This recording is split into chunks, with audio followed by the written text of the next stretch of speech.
Well, I'm with Alf Cannan, the Treasury Minister, and here today making a big announcement. You've done things for Tynwald Members, now you're doing it to the press, that £95 million you're going to write off the MUA debt.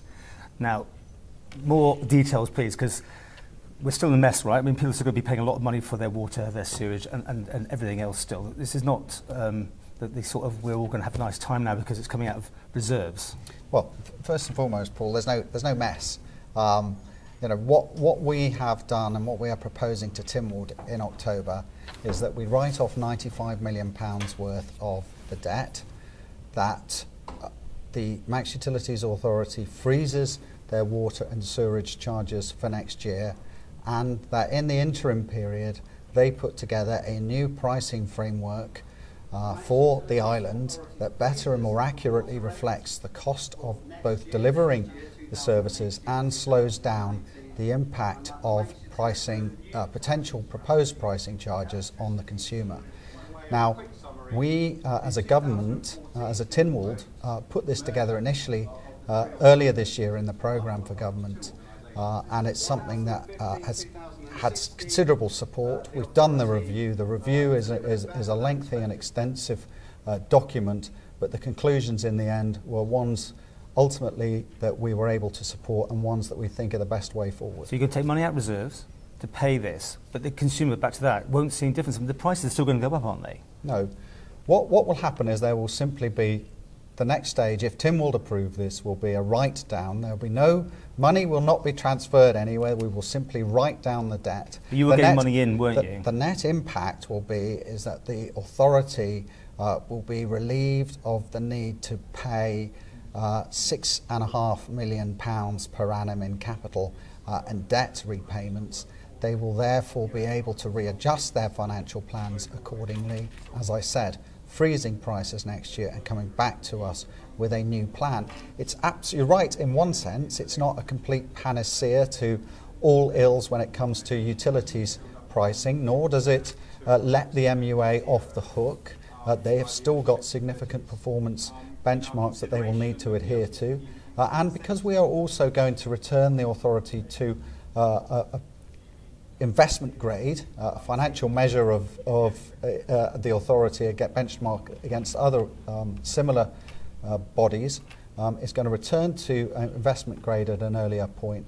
It's going to put itself in a much better position. But ultimately, let's be clear, what's driving this is a need and a desire for us to better control and manage the current utilities pricing. Because it is really high. I mean, the graphs you've been putting up there showing comparables with Jersey, Guernsey, but also UK.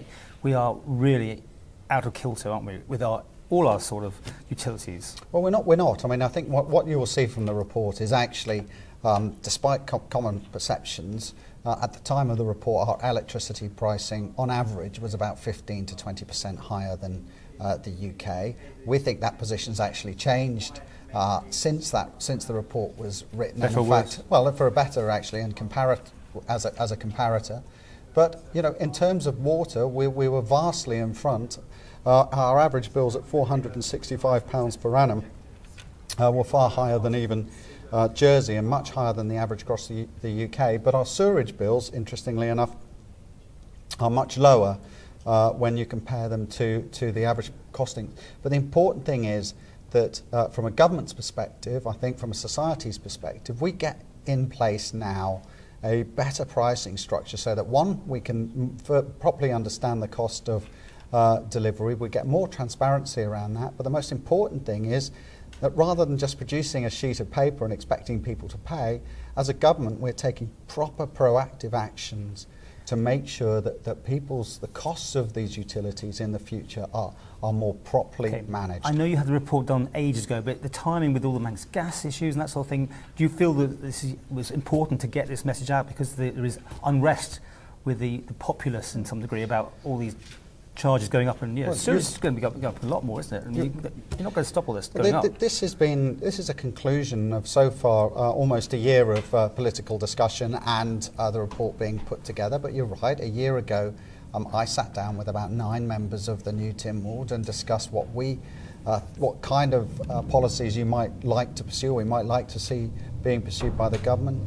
That then gained momentum. It was put together into the programme for government, supported by the Council of Ministers, supported by Tynwald, and this is the end result. I mean, you know, its timing in some ways is slightly ironic, given Theresa May's announcement yesterday on energy, on pricing exactly. caps, I'm going to say and that also there's a worry, the isn't issues it? around gas. But well, in some ways, they're going to freeze, or they're potentially going to freeze their prices. Well, I don't know, but well, you were there. Would you believe what we've got is you know, a proper considered 12-month period now, which will give the authority the time it needs to come back and deliver a better pricing framework. Perception still is that the electricity is, you know, robbing Peter to pay Paul and this sort of thing, between sewage, water and electricity. I mean, electricity is by far the biggest sort of debt part of the whole thing, isn't it? Still, that's right, isn't it? I mean, but sewage prices are going to continue going up quite astronomically on those graphs, if that's the case, isn't it? I mean, well, let's see what the pricing framework comes back with, Paul. I think, and bear in mind, you know, the Utilities Authority are not somehow, as I said before, off the hook.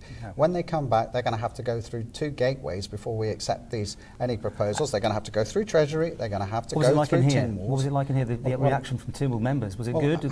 Hang on, Paul. Okay.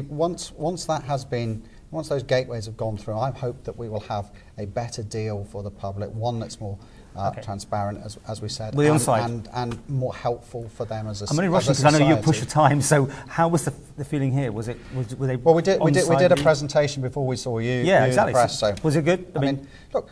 We'll see on the floor of Tynwald. I haven't had a chance to speak to members individually, but it was important that we did deliver this today. It's very important as a government we're seen to be taking action, and in fact it's very important that we do take action to make a real difference to people. And now this is not a complete panacea, as I say, but it is a step forward. If you were coming to this today, would you have put all these utilities together? Would you keep them separate if you had your way now?